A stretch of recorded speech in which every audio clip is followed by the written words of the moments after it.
Hello everyone, welcome to Frightful Whispers. I'm here to guide you into the shadows tonight. I know you're using this video to unwind and drift off to sleep. So, before we begin, don't forget to like the video and subscribe to the channel. Where are you watching from? And what time is it for you? Now, get cozy, relax, and let the whispers of the night take over. It's hard to pinpoint the exact moment I began to feel the shift, the change that turned our dream into something darker, something beyond our understanding. But looking back, I can feel the cold creeping in the moment she arrived. We thought we were ready. We thought we were prepared for everything. But we were wrong. I remember standing at the front door with Mark, waiting. The house, our dream home, felt almost too quiet that day, too still. It was as if the walls were holding their breath, waiting for something, or someone. And then there was the knock.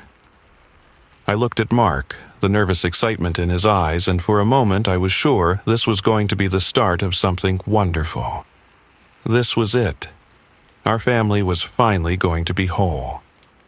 But when I opened that door, I was greeted by Mrs. Henderson, the social worker, standing with a small, frail-looking girl by her side. She didn't smile, didn't even blink. The child was too still. Her eyes, dark and wide, locked with mine in a way that felt unnatural. There was something wrong with those eyes, something that went deeper than just being a child's gaze. "This is Lila," Mrs. Henderson said softly, but the words didn't sound like they belonged in the room. "She's your daughter now." I remember my heart racing, but not from excitement. No, it was something else. It was the chill that ran up my spine when I looked at her. Her hair hung in uneven strands, tangled, like she hadn't been cared for properly. Her skin was so pale that she almost looked like a ghost. The silence between us felt endless, like there was a world of unspoken things hiding beneath the surface. "Hi, Lila," I said, trying to sound as warm as I could, but it felt fake. My voice cracked, like I wasn't sure if I was speaking to a child or something else entirely. She didn't move, didn't speak. She just stood there, her gaze fixed on me with an unsettling intensity. I looked at Mark, my smile faltering as I saw him hesitate. His expression mirrored mine, caught between wonder and a creeping dread. Mrs. Henderson nudged Lila forward, her voice kind but strained. "She's been through a lot. She's very quiet, but she'll warm up in time." But I wasn't sure if I could believe that. Something about her, something about Lila, felt wrong. She wasn't just shy, she wasn't just withdrawn. It was deeper than that, like she was watching us, assessing us, evaluating whether or not we were worth her time. I felt the air thicken with every passing second, the weight of her presence pressing in on me. "Come on in, sweetheart," I said, stepping aside to let her in. But she didn't move, she just stared at me. And I couldn't help but wonder if she was waiting for something I couldn't see. "Lila?"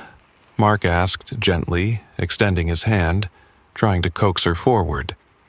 It was like she wasn't even listening. For a moment I thought she wasn't going to come in at all. But then, like something had nudged her forward, she took a single step inside. I tried to tell myself that everything would be fine, that this was just the start of something new and beautiful, but I couldn't shake the feeling that something was very, very wrong. I watched her move, her little feet making no sound on the hardwood floor. It was as if the house itself was holding its breath along with her. She wasn't just a child walking through our home, she was something else. As Mrs. Henderson turned to leave, she gave us a small, tired smile, but there was something in her eyes. It wasn't just concern, it was fear. She said, "She'll need time. Be patient. She's had a rough past." That was the last thing she said before closing the door behind her. The moment she left, the air in the house shifted. The warmth that had once filled the space with promise seemed to evaporate, leaving only a lingering chill. Leela, who had been standing silently by the stairs, turned her gaze to the upstairs. And it was then that I saw it, the emptiness in her eyes. It wasn't the kind of blankness you expect from a child who's been through trauma. It was something older, something far darker. "Lila," I called softly, but she didn't respond. She simply stood there, staring at the stairs, her little body unmoving, her eyes wide and unblinking. Something inside of me told me that whatever was happening here, whatever had brought this child into our lives, was far more than we could understand. The house was quiet, too quiet, and the walls seemed to press in as if they were whispering secrets I wasn't meant to hear. I didn't know it then, but that quiet stillness was the calm before the storm. Mark reached down, touching Lila's shoulder gently, his voice steady but tinged with something I couldn't name. "Come on, sweetheart, let's show you your room." But Lila didn't respond. She didn't move. She didn't even blink. Her gaze never left the stairs, as if something, or someone, was waiting up there, just beyond our reach. I stepped forward, my heart pounding in my chest, trying to ignore the creeping feeling of dread crawling up my spine. "Lila, come on," I said, my voice softer this time, trying to coax her gently. And then she moved. It was slow, deliberate, almost as if she were being led rather than walking on her own. She didn't look back at us, didn't speak, just kept walking, up the stairs, her small feet whispering against the wood. And as she disappeared out of sight, I realized that I wasn't sure if she was walking toward her new room, or if she was walking toward something far darker. And in that moment a thought crossed my mind, a thought I could never have prepared myself for. We had just invited something into our home, something that wasn't just a child. It was the kind of day that felt like the calm before a storm, the air too still, too quiet. I remember standing at the front door with Mark, the anticipation and excitement bubbling between us, but there was something else there, something I couldn't quite put my finger on.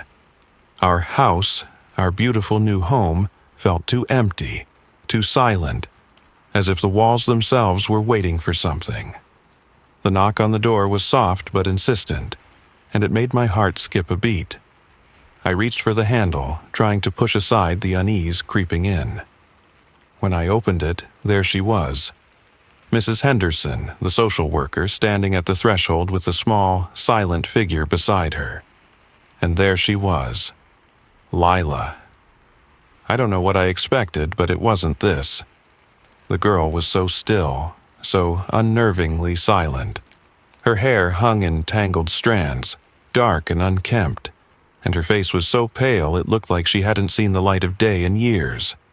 But her eyes, those eyes, they seemed to swallow the light around them, large and dark, staring at me as if she could see right through me. I didn't know it then, but those eyes were just the beginning of everything that was wrong with this house, with her. "Hi, Lila," I said, my voice barely a whisper, trying to sound calm, trying to smile. But she didn't smile back. She didn't even blink. She just stood there like a ghost, her gaze unwavering. A chill ran down my spine, but I forced myself to step aside, motioning for her to come in.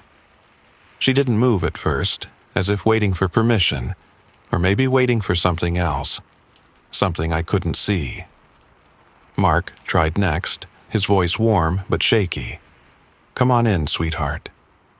Still, she didn't move. She just looked at him, her face unreadable. And then, as if something had shifted in the air, she stepped forward, her tiny feet barely making a sound on the hardwood floor. But even as she crossed the threshold, I couldn't shake the feeling that something in that moment had changed, something that I would never be able to undo. The door closed behind Mrs. Henderson, and just like that, we were alone with her. I didn't realize it at the time, but that was the moment everything began to unravel. The first few days were uneventful, or so I thought. Mark and I tried to give Lila space, tried to let her adjust, but there was an oppressive quiet that clung to her like a second skin. She wouldn't speak, she wouldn't smile. She wouldn't even look at us for more than a moment. It was like she was somewhere else entirely, trapped in a world that didn't include us. But then, the odd things began. At first, it was just small things. Things you could brush off if you weren't paying close enough attention. The lights flickered. The air seemed colder in certain rooms, especially when Lila was around. I told myself it was just old wiring, maybe a draft in the walls. But then it started happening more frequently, more intensely, like the house itself was alive, breathing with a life of its own. One evening, as Mark and I sat on the couch, the lights above us flickered twice, then went out completely. The room was plunged into darkness, a thick silence settling in like a weight on my chest. I felt the air shift around me, the hairs on the back of my neck standing up. Mark stood up, reaching for the light switch, but before his hand even touched it, the light blinked back on, the hum of the bulb filling the room again. I stared at him, my heart pounding in my ears. "Did you see that?" "Old wiring," he said, brushing it off. But even as he spoke, I could see the unease in his eyes. It wasn't just the lights. It was something else. Something I couldn't explain. I tried to tell myself it was nothing, just my imagination running wild. But the feeling, it didn't go away. Later that night, I was alone, reading in the living room. The house was silent. Too silent. And I couldn't shake the feeling that I was being watched. Every creak of the floorboards, every gust of wind against the windows seemed to amplify in the stillness. Then I heard it. A soft scuffling sound, faint but unmistakable, like something or someone moving just out of sight. I froze, straining my ears, and in that moment I realized the sound was coming from upstairs. I jumped up, my pulse quickening. "Mark?" I called, but he didn't answer. He was asleep in our room, and the sound, whatever it was too soft, too subtle for him to hear. I crept toward the stairs, my feet heavy against the floor. The shadows seemed to stretch longer, the darkness pressing in, but when I reached the bottom of the staircase, everything went still. There was no sound, no movement. I made my way back to the couch, trying to calm myself down, but that nagging feeling wouldn't leave. And that's when I saw it. Sitting on the coffee table, placed so carefully that it couldn't have been an accident, was an old porcelain doll. I didn't remember ever seeing it before. In fact, I was sure it hadn't been there earlier. Its once pristine dress was now faded, the porcelain chipped and cracked in several places, its eyes dark and empty. But it wasn't the doll that chilled me. It was the way it seemed to stare at me, as if it had been placed there deliberately. I reached for it, my fingers trembling. My breath caught in my throat as I picked it up, the weight of it far heavier than I expected. Where had it come from? Why was it here? I set it back down, my hands shaking, and backed away from the table. There was no logical explanation for it. Lila hadn't been in the room, at least not when I was there, but I couldn't shake the thought that it was her doing. The way she had looked at us when she first arrived, that unnerving silence, the way her eyes seemed to track us with a cold, deliberate focus. When Mark came downstairs, I told him about the doll. He didn't seem worried, just a little confused. Maybe it was something Lila found in the attic. She's been exploring up there. But I knew it wasn't just a doll. Something about it, about her, felt off. I couldn't shake the feeling that it was more than just a forgotten toy. It was a message a warning. That night, when I went to bed, I heard the sound again. It was softer this time, like a whisper. "She's here." The words were so faint, so chilling, I thought I had imagined them. But when I looked at Mark, I saw his eyes wide open, staring at the ceiling. "I heard it too," he whispered. I didn't ask him what he meant. I already knew. And then the doll was back. I never told Mark. But I knew then, deep in my bones, that this house, this home, was not the sanctuary we thought it was. It was something else. Something older, something darker. And it had already begun. I wish I could say that everything was fine, that we were finally settling in, adjusting to the new life we thought we were building together. But the truth is, something inside me told me I was wrong. And as the days passed, I found myself growing more and more uneasy, like something was lurking just out of sight, waiting to make itself known. It wasn't obvious at first, just a strange shift in the air, the kind of thing you might shrug off if you weren't paying close attention. At first, it was the lights, the flickering of bulbs, the strange hum in the walls that would come and go without reason. The house wasn't new, but it wasn't that old either, and I kept telling myself it was just the wiring, just the natural creaks and groans of a house settling. But as time went on, it became impossible to ignore. And it wasn't just the lights, it was the feeling, the way the house seemed to breathe, as if it were alive, aware, watching. And then there were the whispers. I tried to ignore them at first, the soft rustle of voices in the walls, like the sound of a distant conversation just beyond the threshold of hearing. But they never stopped. The whispers would come at night, when everything was still, when the house was dark and the world outside had faded into silence.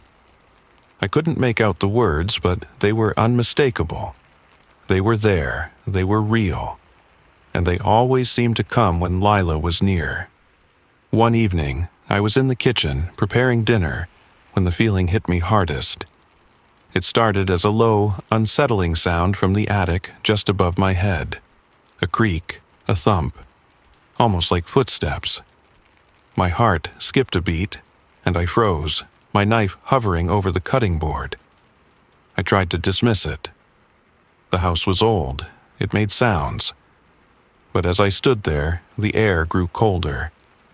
I could feel the temperature dropping, the warmth of the kitchen suddenly sucked out of the room. I turned toward the stairs, my breath catching in my throat, and I saw it. The attic door, which was usually shut, was slightly ajar. A sliver of darkness stretched out from the crack. I couldn't see anything beyond it, but my gut told me I didn't want to. I told myself I was being ridiculous. Mark was out at the moment, and Lila had gone upstairs to her room. It had to be the wind or the house settling. Anything but what my gut was telling me. I made my way to the staircase, my feet heavy on the floor, each step echoing through the house. The shadows seemed to shift and lengthen as I moved closer to the door. My pulse quickened, and I felt the pressure of the silence press against me like a vice.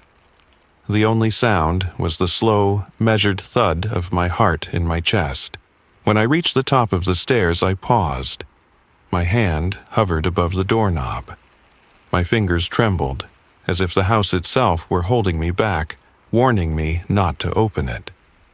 I could feel the cold, the unnatural chill emanating from the attic as if it were waiting for me. No, I thought. It's nothing. I'm just being paranoid, but I wasn't. I couldn't shake the feeling that something was in there. Something that shouldn't be. With a deep breath, I opened the door. The attic was darker than usual, despite the moonlight that spilled through the small, dirty window. The room felt unnaturally cold, like a deep, ancient chill that crept into your bones and made you want to curl up and hide. The floorboards creaked beneath me as I stepped inside, the dust floating in the air, illuminated by the faintest glow of light. The room was cluttered. Old furniture covered in dusty sheets, boxes piled high, forgotten relics of the past. But none of that was what made my stomach turn. It was the doll. Sitting in the middle of the room, positioned perfectly on the floor, was a porcelain doll I had never seen before. Its face was chipped, its eyes wide and unblinking, staring straight at me. The dress it wore was tattered and faded, its features disfigured from years of neglect. I had never seen it in the house before, and yet there it was, as if it had always been there watching. My breath hitched. I couldn't explain it, but I felt a cold sweat break out on my skin. My heart was pounding in my chest, and I couldn't tear my eyes away from the doll. It was like it was alive, staring at me with its cold, glassy eyes, waiting for me to move, to do something. But I couldn't. I stood there, frozen in place, as a voice, soft and insidious, whispered through the air. "She's here." The words echoed in my mind, a voice that wasn't my own. I wanted to run, but my feet wouldn't move. My heart thudded painfully in my chest as the room seemed to shift around me. I could feel the presence, a pressure building in the air, as if the walls themselves were closing in. The doll's eyes seemed to follow me, its gaze never leaving me. I tried to swallow the lump in my throat, but the air was too thick, too heavy. I stepped back slowly, trying to break free from the hold the room had on me. But as I turned to leave, I saw something move in the corner of my eye, a figure, a shape. It was small, hunched, its form barely visible in the shadows, but I saw it. I felt it. It was moving toward me. I wanted to scream, but the sound caught in my throat, choking me. The room seemed to spin and I couldn't breathe. My body was frozen, pinned in place by something unseen, something that I couldn't fight. And then it was gone. The figure vanished, the cold lifted, the silence returned. But I could still feel it. It was in the walls, it was in the air, it was here. I didn't stay in the attic any longer. I backed away from the door, my legs shaking, my mind a blur of panic. I stumbled down the stairs, my heart still hammering in my chest, and I didn't stop until I was in the safety of the living room, away from whatever was in that attic. But it didn't leave. Not really. I couldn't shake the feeling that whatever was in that house, whatever had followed Lila here, was no longer hiding in the shadows. It was in us. It was in the house. It was waiting. And it wouldn't stop until it had all of us. That night, when Mark came home, I didn't tell him. I couldn't. He wouldn't believe me. Not yet. But I knew. We were no longer alone. And whatever was coming for us, it wasn't going to stop until it had finished what it had started.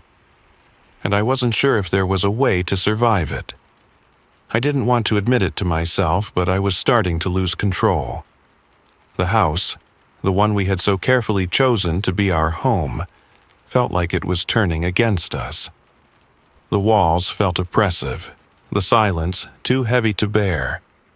Every night I would lay awake, listening to the house breathe, to the whispers I couldn't explain, to the chilling feeling that I wasn't alone.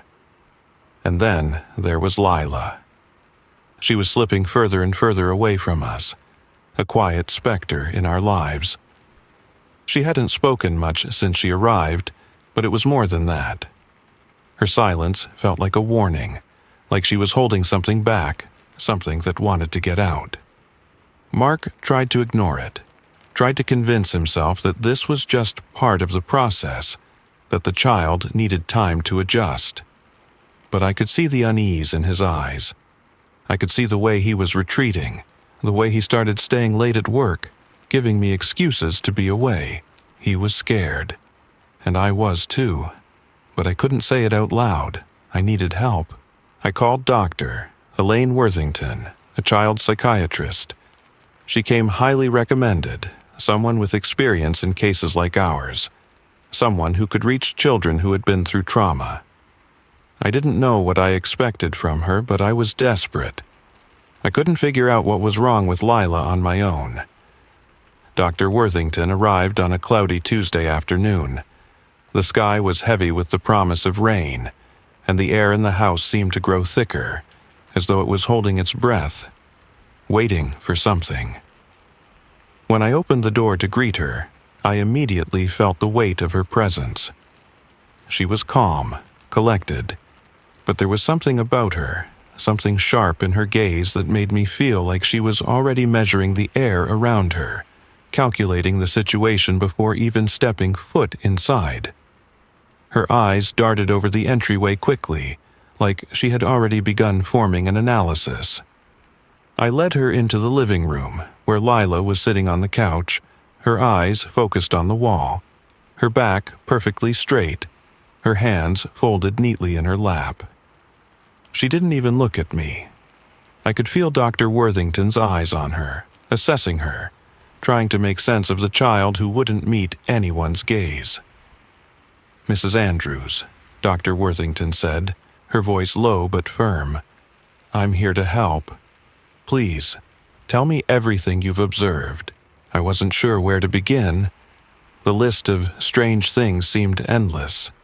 The way Lila wouldn't speak, the eerie silence that filled our house whenever she was near, the growing sense of dread that seemed to settle in my chest every time I looked at her. I told Dr. Worthington about the accidents, the oddities that had started to happen around the house, things moving on their own, the lights flickering whenever Lila was around, the doll that appeared out of nowhere in the attic. But I didn't tell her everything. There was no way I could explain the whispers, the chill in the air, the feeling that someone was always watching us. It would sound insane, so I left it out. I just stuck to the facts, as if the facts alone could explain what was happening. As I spoke, Dr. Worthington's expression never changed. She just listened, her eyes never leaving mine, as if she were studying the cadence of my words, the way I spoke, the way I moved. Finally, when I had finished, she turned to Lila, her gaze shifting to the child who still hadn't moved, hadn't blinked. "Lila," Dr. Worthington said, her tone gentle but commanding. "Can you tell me what's been happening? How are you feeling?" For a long moment there was only silence. It stretched out between us like a rope, thick with tension. Lila didn't respond. She didn't even look up. Her eyes were vacant, fixed on something far beyond us, her hands still and quiet in her lap. The only sound in the room was the faint ticking of the grandfather clock in the corner. It felt like time itself was waiting for something to happen, something I couldn't understand. Dr. Worthington didn't seem to mind the silence. She waited, her gaze fixed on Lila, patient but firm. I could feel my heart racing in my chest, the room feeling smaller with each passing second. Then, just when I thought I couldn't take the silence any longer, Lila moved. Her head shifted slightly, just enough to make it clear she was aware of Dr. Worthington's presence. But she still didn't speak, and then, in a voice that wasn't quite her own, a voice so low and cold it sent a shiver down my spine, she said, "She's waiting." The words were simple, almost childlike, but there was nothing innocent about the way they were spoken. The voice that came from Lila's mouth was hollow, as if it didn't belong to her at all. My blood ran cold, and I could feel my skin prickle with unease. "Who's waiting, Lila?" Dr. Worthington asked, her voice a little quieter now, the uncertainty creeping in. She had heard it too, the change in Lila's voice. She had felt it. Lila's eyes slowly turned toward me, and I swear, in that moment, I saw something in her gaze, a flicker of something darker, something I couldn't place. She smiled. But it wasn't a smile of a child. It was something twisted, something that made the room feel like it was closing in around me. The woman in the mirror. Lila whispered, her voice barely audible. She was my mother. I felt the floor shift beneath me, my legs suddenly unsteady. The words rang in my ears, their weight almost suffocating. A chill washed over me, and I turned to Dr. Worthington, hoping she would have some explanation, some rational thought that could make sense of this. But the look on her face told me everything I needed to know. She was just as shocked as I was. "The woman in the mirror," she muttered to herself, more like a question than a statement. She took a step back, her gaze flicking from Lila to me, her lips pressing together in a thin line. There was something in her eyes now, something that had shifted from professional concern to something darker. It was fear, real, undeniable fear. "Lila," Dr. Worthington continued, trying to regain control, "who was your mother?" But Lila didn't answer. She simply sat there, her eyes vacant again, her lips slightly parted in a smile that wasn't a smile at all. I felt my chest tighten, a deep, suffocating panic rising up inside me. I couldn't understand what was happening. Was this a child who had suffered some unspeakable trauma, or was there something more at play here, something far more sinister? Dr. Worthington looked at me, her voice barely a whisper.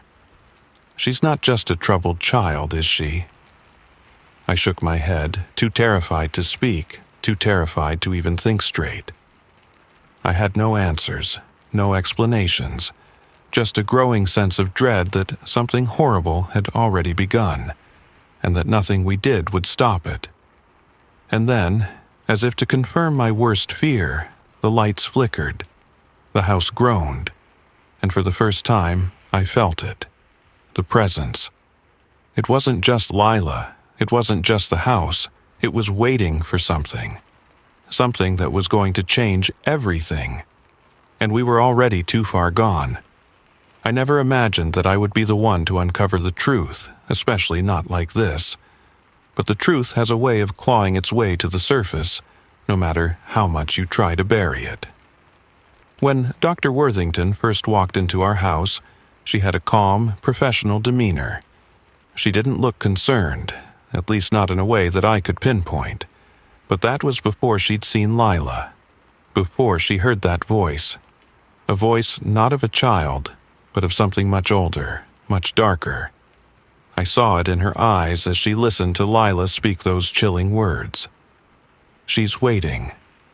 The woman in the mirror. She was my mother. I could feel it. The shift. The atmosphere in the room suddenly thickened, like a storm was rolling in from all directions, and there was no escaping it. I'd been living in a nightmare for weeks now, and I didn't know how much longer I could keep pretending everything was fine. Dr. Worthington had been here to help, but I could see her starting to realize what I had been too terrified to accept.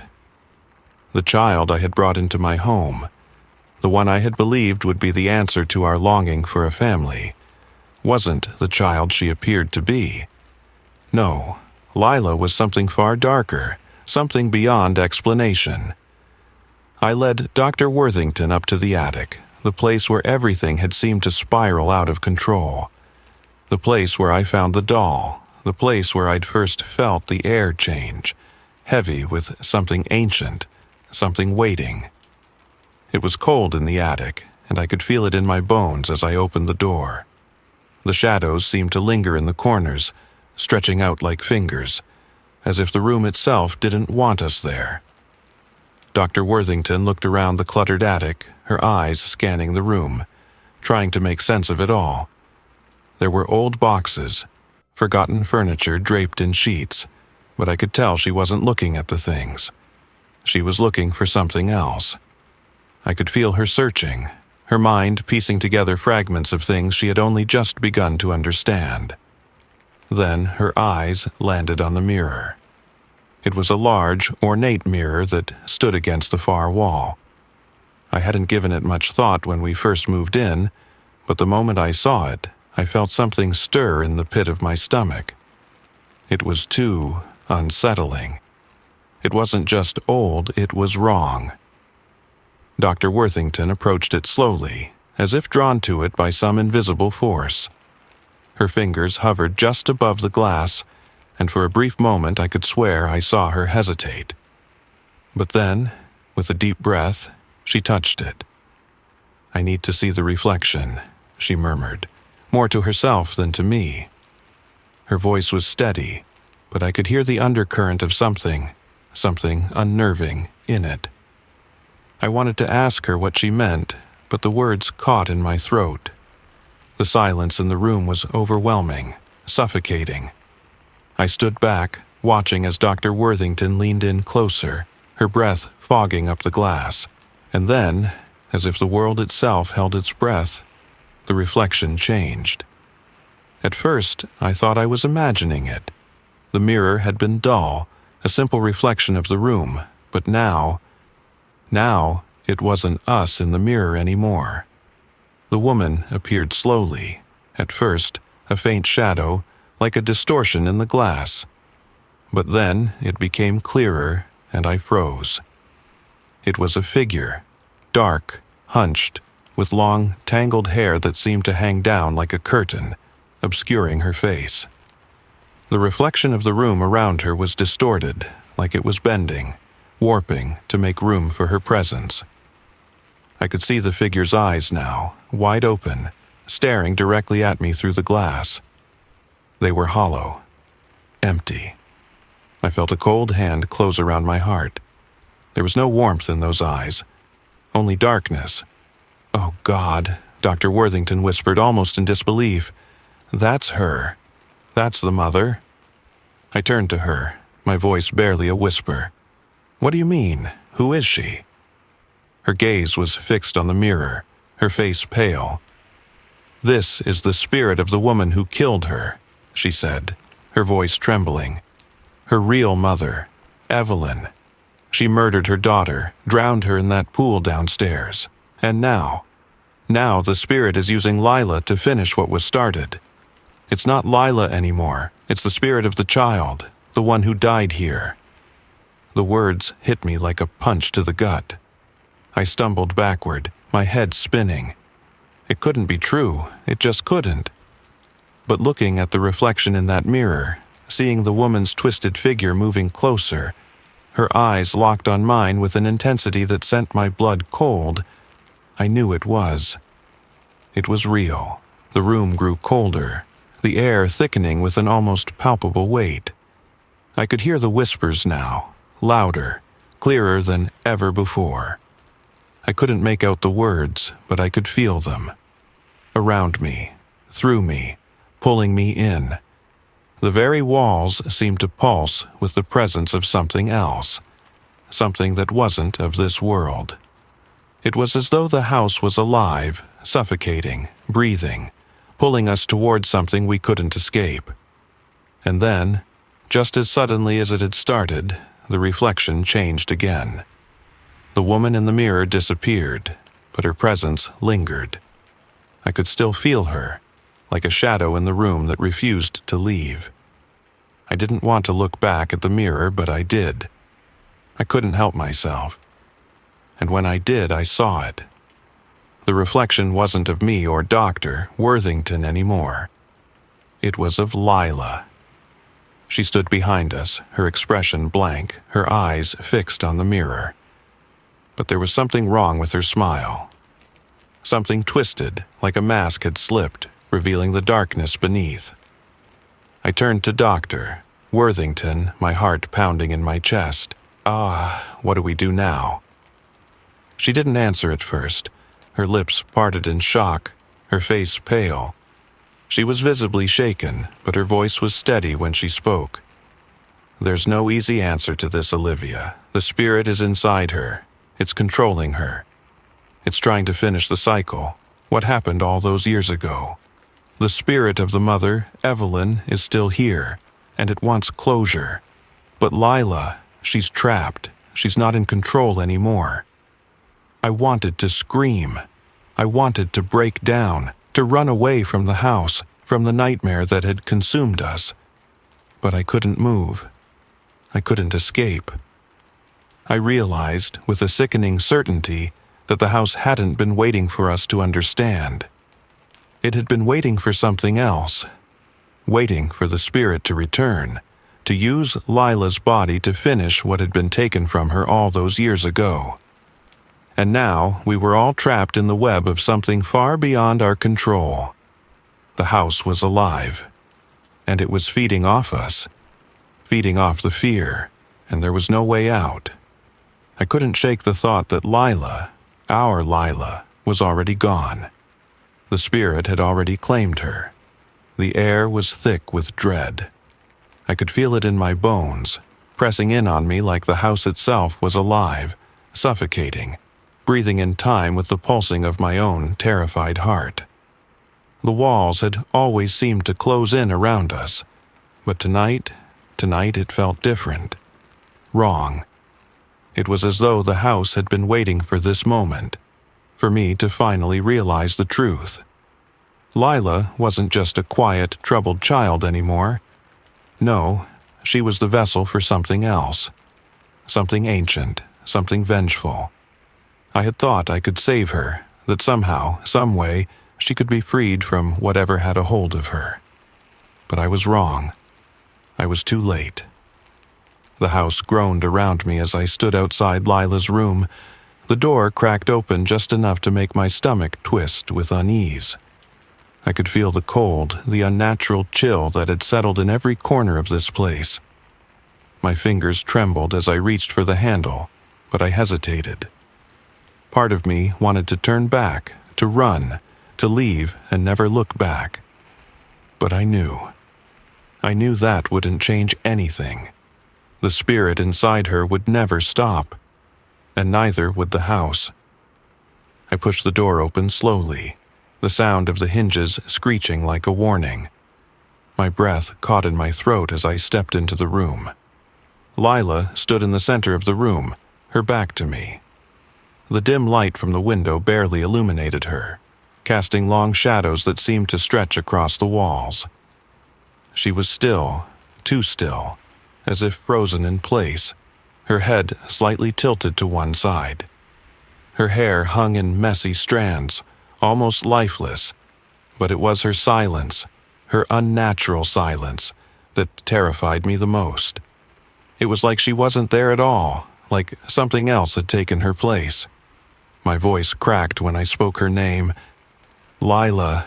She didn't respond.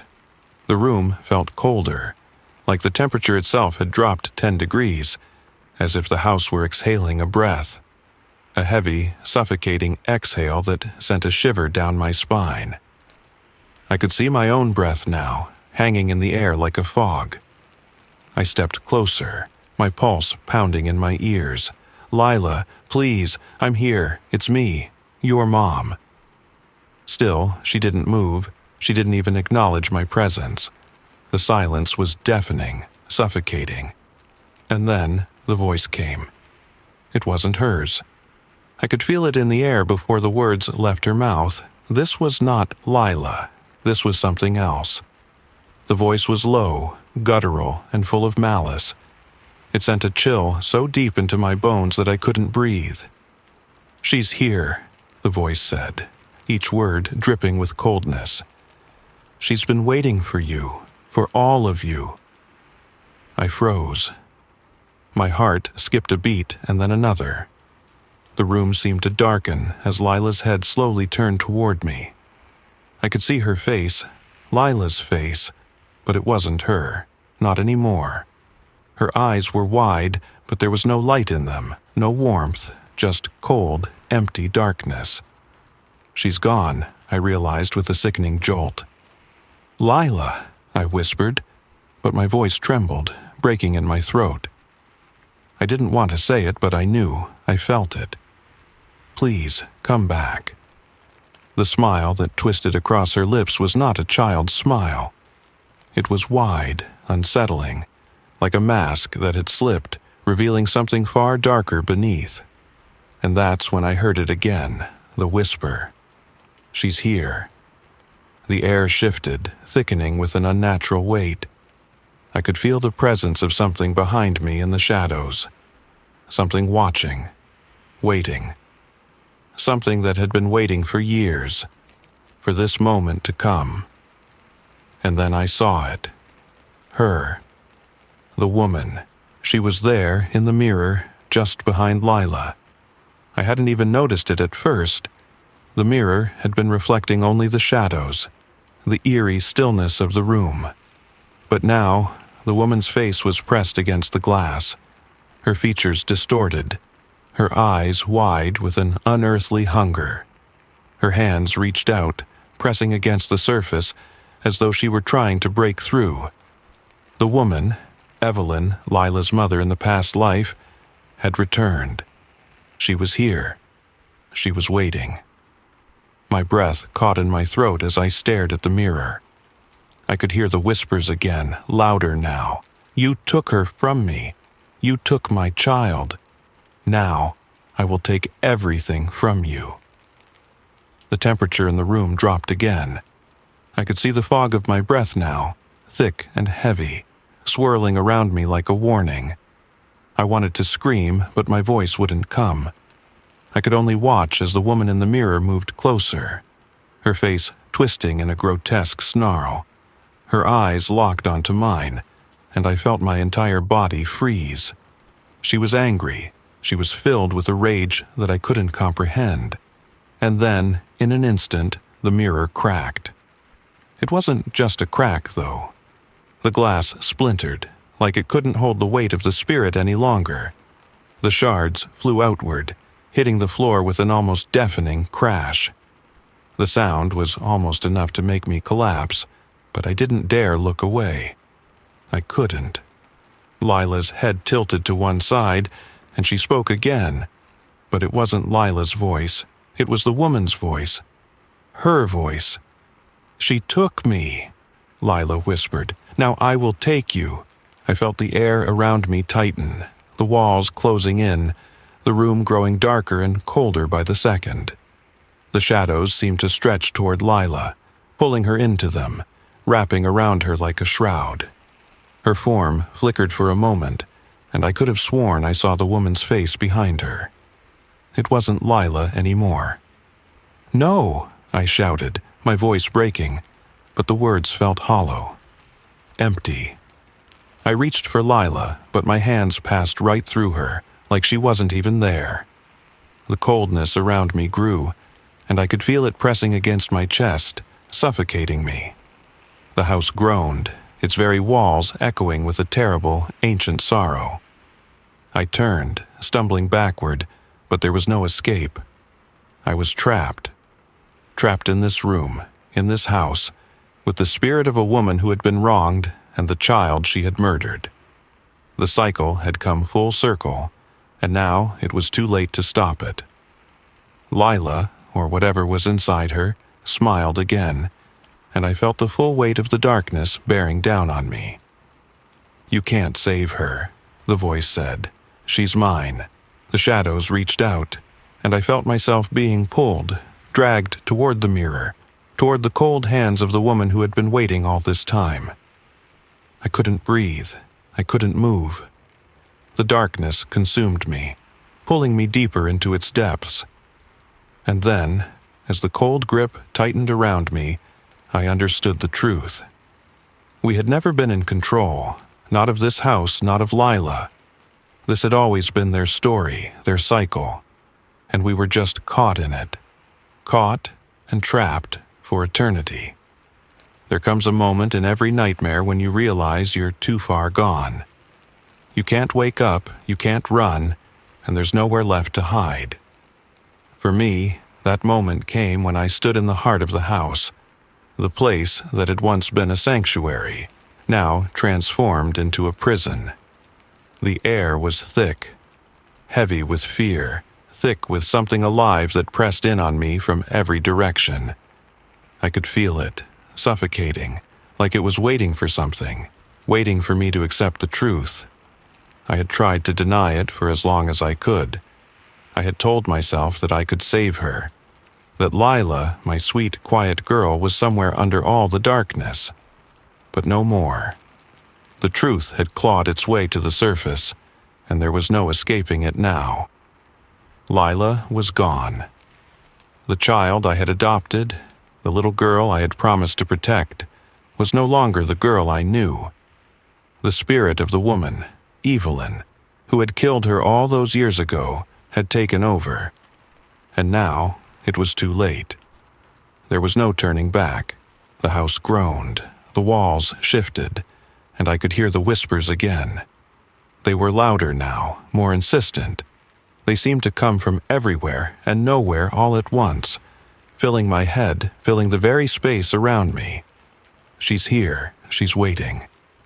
I felt a shiver race down my spine as I stood at the threshold of Lila's room, my feet frozen to the floor. The door creaked open slowly, almost as if the house itself were reluctant to reveal what was inside. But I had to go in. I had to face it. I had no choice anymore. When I stepped into the room, the temperature dropped instantly. The air was thick with something unnatural, something wrong. My breath caught in my throat, the coldness seeping into my bones. There, in the center of the room, stood Lila, or rather, what was left of her. Her back was turned to me, her body unnaturally still. Her head was tilted slightly to one side, and her long, tangled hair fell over her shoulders like the strands of a web.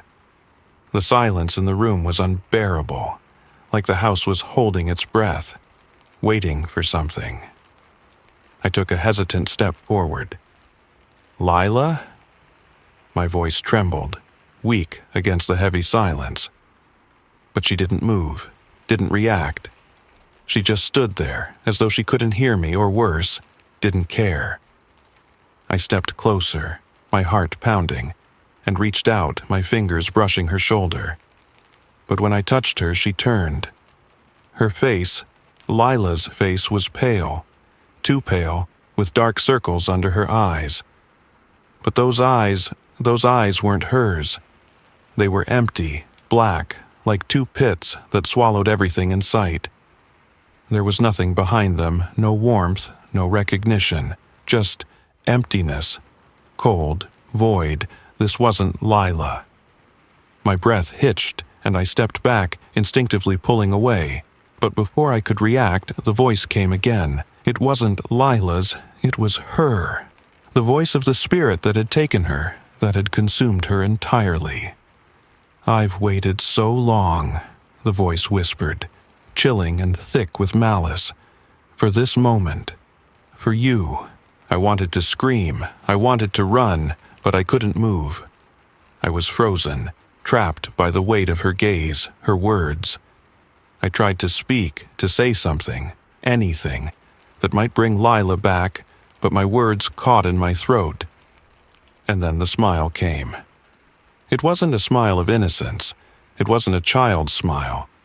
It was wide, twisted, as if Lila's face had been contorted into something dark and monstrous. Her lips stretched unnaturally, showing teeth that didn't belong to her. It wasn't her anymore. "You took her from me," the voice continued, now louder, sharper. "You took my daughter, and now I will take everything from you." The walls around me seemed to tighten, closing in on me, the air growing heavier with every word. The room shifted. The very fabric of reality seemed to warp, like the house itself was bending to her will. I could feel it, feel her presence seeping into every corner, every inch of the space around me. I stumbled backward, my heart racing, but there was no escape. And then, the mirror, that mirror, caught my eye. It hadn't been there before. I hadn't noticed it until now, but now it stood against the wall, reflecting the room, but not the way I remembered it. The reflection was wrong. The shadows in the glass twisted, warped, stretching into grotesque shapes. The air around the mirror seemed to shimmer, like the glass was alive, like it was pulling at something, something dark. And then I saw her, the woman, Evelyn. She stood in the mirror, her face twisted in a snarl, her eyes wide with rage. Her hands were pressed against the glass, reaching toward me, as though she were trying to break through. The reflection seemed to pulse with energy, as if the spirit was feeding off the fear that filled the room. I could feel the pressure, the weight of her gaze as it pressed into me. She's real. She's here. "Lila," I whispered, my voice barely audible. "Please, fight it. You're still in there. I know you are." But the smile on Lila's face only widened, her lips curling into something wicked. She stepped forward, and for a moment I thought I saw her, the child, the innocent girl I had taken in. But then the darkness overtook her, and all I saw was the spirit. "You can't save her," the voice said, low and cruel. "She's mine. She's always been mine." The air in the room was thick now, like it was choking me, wrapping itself around my neck, tightening with every breath I took. I could feel the house itself closing in, pulling me deeper into the darkness that had taken root here. The mirror shattered. The glass exploded, spraying across the room in jagged shards. The sound was deafening, but it didn't stop the darkness. It didn't stop the pull of the spirit. I stumbled back, my feet catching on the carpet, but there was nowhere to go. The walls pressed closer. The shadows moved. The whispers became roars. "Help me. Save me." Lila's voice was faint, but I could hear it, her voice, beneath the layers of the spirit, beneath the vengeful entity that had taken her. And in that moment I understood. This wasn't just about Lila. This wasn't just about a child lost to the darkness. This was about something far bigger, far older. This was about a cycle that had been waiting to complete itself. A cycle of rage, of death, of revenge, and there was no way out. The walls closed in. The whispers became deafening. And as the darkness consumed me, I realized I was no longer in control. The house had already won. It had always been waiting for this moment, the final reckoning. And now, there was no escape, no redemption. There was only the end. And the house would never let us go. Thank you for venturing into the shadows with me here at Frightful Whispers. Remember, the darkness holds secrets, but also whispers truths to those who dare to listen. If tonight's tale sent shivers down your spine, be sure to like, share, and subscribe. It helps keep the fire of fright alive. Rest easy, but keep one eye open, for the night is never truly still. Until we meet again, stay vigilant, stay curious, and let the whispers guide you.